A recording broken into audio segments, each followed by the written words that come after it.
आजकाल महागाई खूप वाढली आहे आणि अशा वेळी योग्य प्लॅनिंग खूप महत्वाचं असतं. अशा काही सोप्या आणि उपयोगी टिप्स ज्या तुम्हाला नक्कीच उपयोगी पडतील, म्हणून मी तुमच्या सोबत आज शेअर करणार आहे 15 सोप्या आणि उपयोगी टिप्स. नवीन दिवस, नवीन सुरुवात. तर गृहिणी म्हणून घरचं बजेट कसं नीट मॅनेज करायचं ह्याच्यावर आज आपण बोलणार आहोत. तर व्हिडिओ शेवटपर्यंत पहा. तर सगळ्यात महत्वाचं जर काही असेल ना, तर आपल्या घरात किती पैसे येत आहेत हे आधी समजून घ्या. त्याची व्यवस्थित नोंद ठेवा. तसंच रोजचा खर्च लिहा.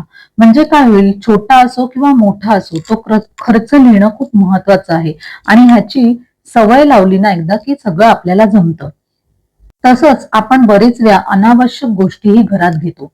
तर एखाद्या गोष्टीची गरज आहे का हे पडताळून पहा आणि मगच त्यामध्ये पैसे गुंतवा.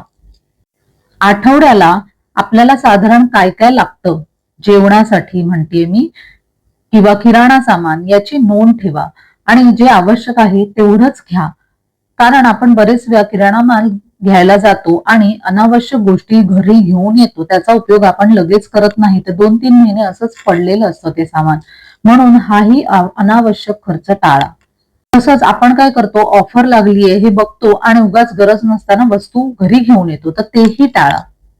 तर इमर्जन्सी फंड हा घरी आपण ठेवलाच पाहिजे. कारण कधी अचानक कुठला मोठा खर्च आला तर ते पैसे बाजूला ठेवलेलेच बरे. शक्यतोवर तरी घरचं जेवणच जेवा. कारण बाहेरचं खाणं हे आरोग्यासाठी चांगलं नसतं, शिवाय आपल्याला आपल्या खिशालाही परवडत नाही. हा, पण कधीतरी गेलं बाहेर आणि खाल्लं तरी काहीच हरकत नाही. नंतर बचतीचे योग्य पर्याय वापरा. जसं आरडी म्हणजे recurring deposit, SIP systematic investment plan, नंतर बँक सेव्हिंग्स जसं FD असतं त्याप्रमाणे तुम्ही बचत करू शकता. हा तुम्ही सर्वस्वी वैयक्तिकच प्रश्न आहे, पण तरी सुद्धा हे माझं फक्त तुम्हाला सजेशन आहे. जुनी वस्तू पुन्हा वापरा, रियूज करून पैसे वाचवा. जसं मी ह्या ज्या बरण्या सुरुवातीच्याच व्हिडिओमध्ये तुम्ही पाहिलं असेल, या बरण्या ज्याच्यात मी मीठ आणलेलं आहे किंवा अशा इतर काही वस्तू, कॉफी वगैरे आणतो ना, त्या बरण्या आपण परत धुवून रियूज त्याचा करू शकतो. फक्त एवढंच आहे की गरम वस्तू त्याच्यात टाकायची नसते, तर सुक्या वस्तू त्याच्यात टाकल्या तरी चालतात. सुरुवातीच्याच टिप मध्ये मी सांगितलं होतं की आपला खर्च लिहून ठेवा. तसंच खर्च लिहून ठेवला की तो खर्च कुठे कमी जास्ती करता येईल हेही पहा. महिन्याच्या शेवटी जेव्हा आपण डायरी बघतो, हिशोब पाहतो, तेव्हा त्याच्यामध्ये जेव्हा आपण खर्च, समजा उदाहरणादाखल मी सांगते, आपला दर महिन्याला 15 ते 20 हजार खर्च झाला, तर त्यातही बघा की अनावश्यक खर्च कुठे झालाय. आता लिव्हिंग कॉस्ट जास्ती झाल्यामुळे काही जणांचा 25 ते 30 हजारही महिन्याचा खर्च होऊ शकतो.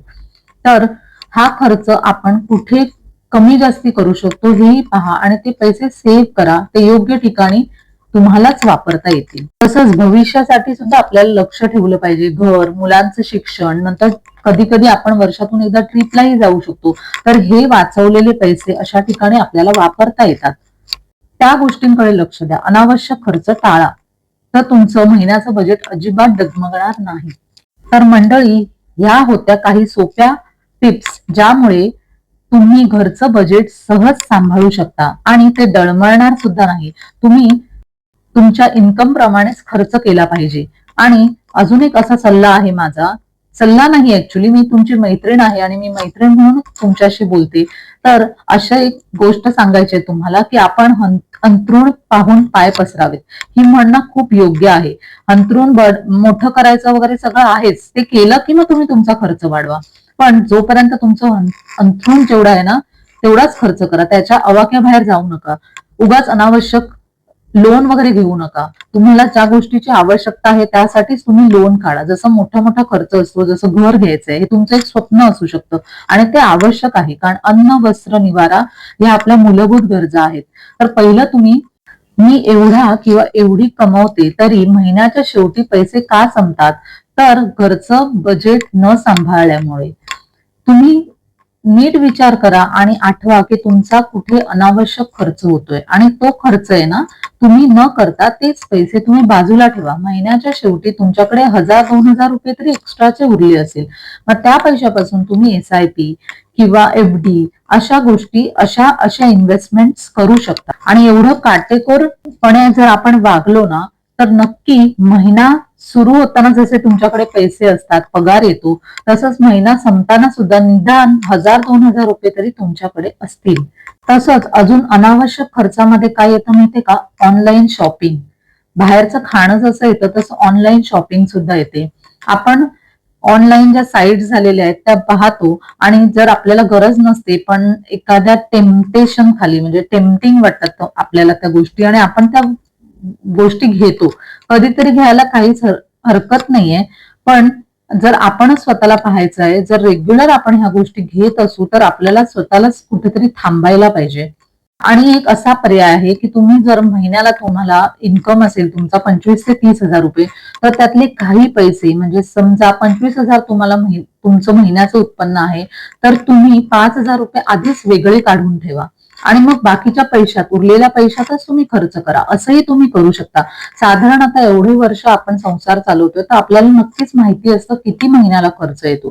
तर त्याच्यापेक्षा 2 हजार रुपये तरी तुम्ही जास्ती काढा. म्हणजे तुमचा महिन्याला खर्च 20 हजार असेल तर तुम्ही 18 हजारच तुमच्याकडे ठेवा आणि उरलेले पैसे जसं 25 हजार पगार असेल तर त्याबद्दल मी बोलते, तर उरलेले पैसे तुम्ही साईडला ठेवा. म्हणजे काटेकोरपणे तुमचे नियम पाळले जातील आणि तुम्ही उगाच अनावश्यक खर्च करणार नाही. पगार हातात आला की पहिला सेव्हिंगचा विचार करा आणि मग बाकीचा खर्च तुम्ही भागवा. थोडी भागवाभागवी केली ना की नक्कीच तुम्हाला काही महिन्यांनीच तुमच्या लक्षात येईल की तुमच्या घरात तुमची बचतही होतीये आणि तुमचा तणावही कमी झालेला असेल. आणि बरं का, यामध्ये फक्त एक गृहिणीच नाही तर घरातील प्रत्येक व्यक्ती सुद्धा समाविष्ट असली पाहिजे. म्हणजे प्रत्येक व्यक्तीची ही जबाबदारी आहे की आपल्या घराचं बजेट डगमगता कामा नये. जर तुम्हाला तुमचं बजेट सुधारायचं असेल तर आजपासूनच सुरुवात करा.